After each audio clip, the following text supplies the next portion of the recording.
السلام علیکم ورحمۃ اللہ وبرکاتہ۔ الحمد للہ رب العالمین والصلاة والسلام علی سید الانبیاء والمرسلین وعلی آلہ واصحابہ اجمعین، اما بعد۔ نہایت ہی قدر و منزلت کے لائق ناظرین اور حد درجہ قابل احترام سامعین،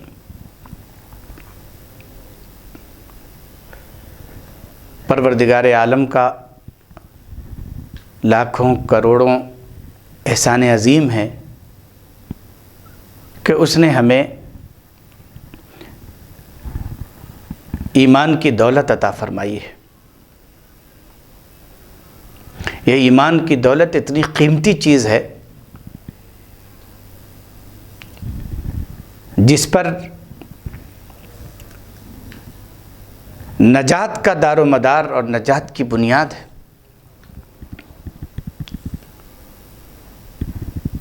نبی کریم سرور دو عالم صلی اللہ علیہ وسلم نے ارشاد فرمایا، من قال لا الہ الا اللہ دخل الجنہ، جس نے لا الہ الا اللہ کہا وہ جنت میں داخل ہوگا۔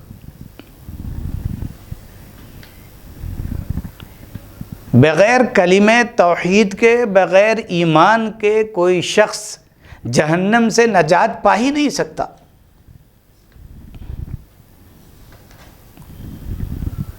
جنت میں داخلے کی کنجی ہی کلمہ لا الہ الا اللہ۔ دوستو، اس لیے اس کلمے کی اہمیت کو اور اس کی قیمت کو جانیں اور پہچانیں۔ اسلام میں کسی مسلمان عورت کا غیر مسلم مرد سے یا کسی غیر مسلم مرد کا کسی مسلمان عورت سے نکاح نہیں ہو سکتا،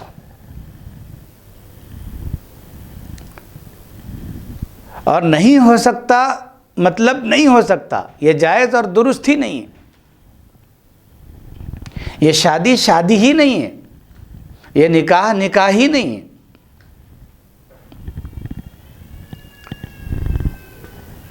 ایک مسلم نوجوان کسی غیر مسلم لڑکی سے شادی کر لے، اسلام میں اس کا کوئی اعتبار نہیں۔ ایک غیر مسلم نوجوان کسی مسلمان لڑکی سے شادی کر لے، اسلام میں اس کا کوئی اعتبار نہیں۔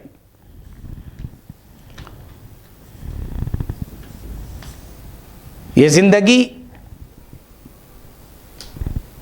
بے حیائی کے اوپر مبنی ہوگی، بد اخلاقی کے اوپر اور بد کرداری کے اوپر مبنی ہوگی اگر یوں ہم اپنی زندگی کو گزاریں گے۔ قرآن حدیث میں صاف طور پر منع کیا گیا ہے۔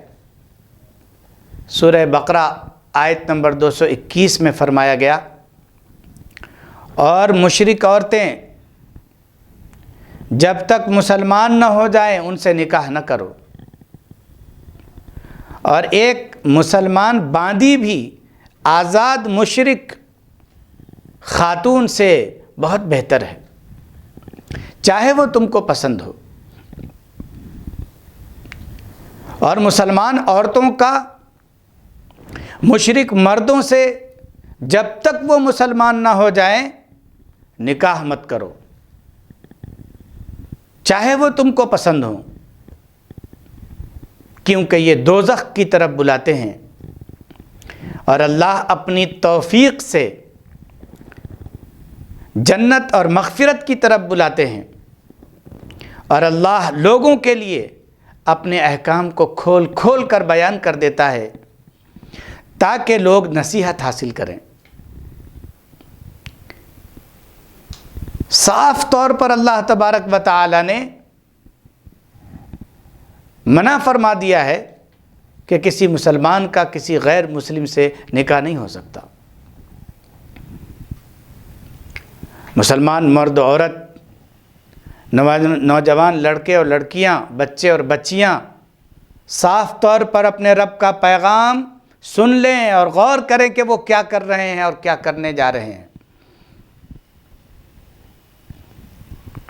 ہو سکتا ہے کہ اس کی بہت ساری وجوہات ہوں گی، ان تمام وجوہات کو، ان تمام اسباب کو ایک طرف رکھ دیجئے، یہ دیکھیے کہ میرے رب کا کیا حکم ہے، میرے پروردگار عالم کا کیا حکم ہے۔ ہو سکتا ہے کہ اس نکاح کی وجہ سے آپ کو خوشیاں نصیب ہوں، مال و دولت ملے، ایک اچھی زندگی ملے، مگر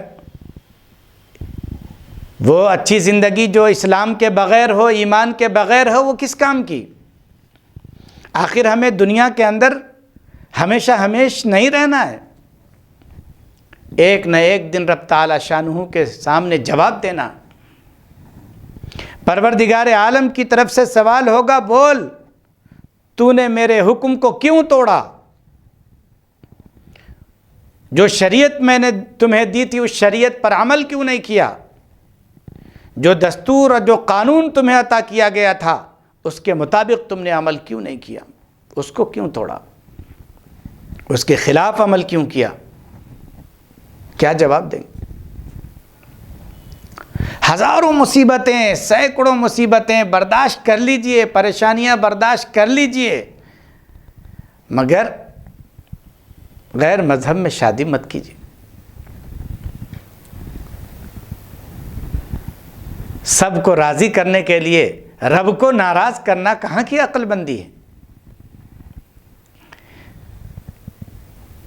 میرے نوجوان بچوں اور بچیوں، غور کرو، ایمان کی قیمت کو سمجھو۔ ساتھ میں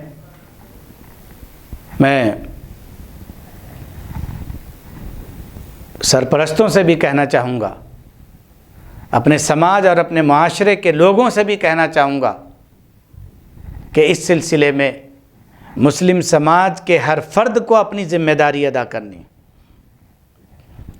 دانشوران دین کو اپنی ذمہ داری ادا کرنی ہے، علماء کرام کو اپنی ذمہ داری ادا کرنی ہے، اداروں کو اپنی ذمہ داری ادا کرنی ہے، تنظیموں کو اپنی ذمہ داری ادا کرنی ہے، خانقاہوں کو اپنی ذمہ داری ادا کرنی ہے،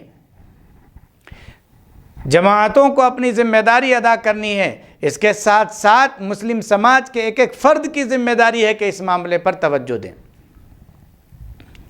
اور اپنی ذمہ داری کو محسوس کرتے ہوئے اس طرح کے واقعات کو روکنے کی کوشش کریں، پیار سے، محبت سے سمجھائیں۔ دوسری چیز جو بہت ضروری ہے وہ یہ کہ اپنے بچے اور بچیوں کی صحیح تربیت کا انتظام کریں اور بالغ ہونے کے بعد اسلامی شعائر کے مطابق ان کے نکاح کا بندوبست اور انتظام کریں۔ یہ وہ چیز ہیں جس پر توجہ نہیں دینے کے نتیجے میں اس طرح کی حرکتیں سامنے آتی۔ تیسری چیز، نکاح کے لیے، شادی بیاہ کے لیے مال، دولت، حسب نسب، رنگ و روپ کو بنیاد نہ بنائیں، ان کو بنیاد بنانے کے بجائے دینداری کو بنیاد بنائیں، اس کو ترجیح دیں۔ یہ ساری کی ساری چیزیں ایک نہ ایک دن ختم ہو جائیں گی، لیکن دینداری ہمارے ساتھ رہے گی۔ چوتھی بات یہ ہے کہ مسلم سماج کے اندر شادی بیاہ کو ایک پیچیدہ معاملہ بنا دیا گیا ہے۔ اس کو پیچیدہ معاملہ نہ بنائیں، خاص طور پر بچیوں کی شادی کو پیچیدہ نہ بنائیں۔ کہیں ایسا تو نہیں کہ اس کو پیچیدہ بنا دینے کے نتیجے میں ہی اس طرح کے قدم اٹھائے جا رہے ہیں؟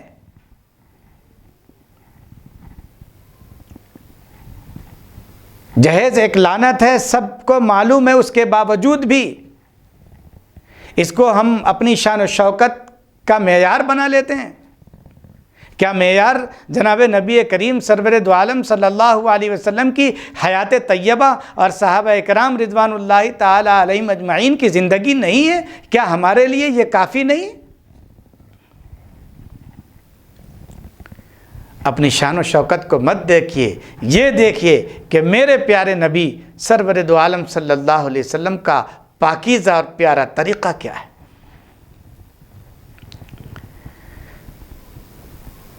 اس لیے اے مسلم نوجوانوں، لڑکوں اور لڑکیوں، بچوں اور بچیوں، اپنے ایمان کی قیمت کو سمجھیں۔ اللہ نے بہت بڑی دولت دی ہے، ہمیں مسلمان بنایا، مسلم گھرانے میں پیدا کیا۔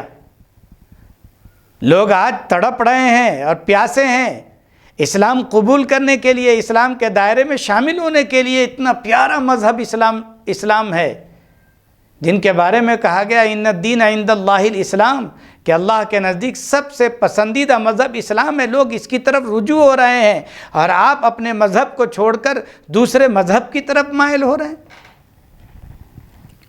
اپنے ایمان کو پہچانیں۔ زندگی میں مال اور زر اس کی کوئی حیثیت نہیں، حیثیت ایمان کی ہے۔ ماجد دیوبندی نے کہا تھا شرط اول ہے کہ ایمان ہو پختہ ماجد، شرط اول ہے کہ ایمان ہو پختہ ماجد، ورنہ دنیا کے زر و مال میں رکھا کیا ہے۔ دنیا کے زر و مال پر مت جائیے، اچھی زندگی بنانے کے لیے اپنے ایمان کو تباہ و برباد مت کیجیے، صبر کیجیے، ثابت قدم رہیے اپنے ایمان پر، اپنے اسلام پر فخر کیجیے کہ اللہ تبارک و تعالیٰ نے اتنا بہترین اور قیمتی سرمایہ آپ کو عطا کیا ہے۔ یہ وہ نعمت ہے جو دوسروں کو نصیب نہیں۔ اللہ تعالیٰ ہم تمام کو اس پر توجہ دینے کی توفیق نصیب فرمائے۔ اپنی اپنی ذمہ داریوں کو ادا کریں، اپنے محلوں کا، اپنے گھروں کا جائزہ لیں، اور ہر ان چیزوں سے دور کریں اپنے بچوں کو، اپنی نئی نسلوں کو، جس کی وجہ سے وہ اس طرح کا قدم اٹھا رہے ہیں۔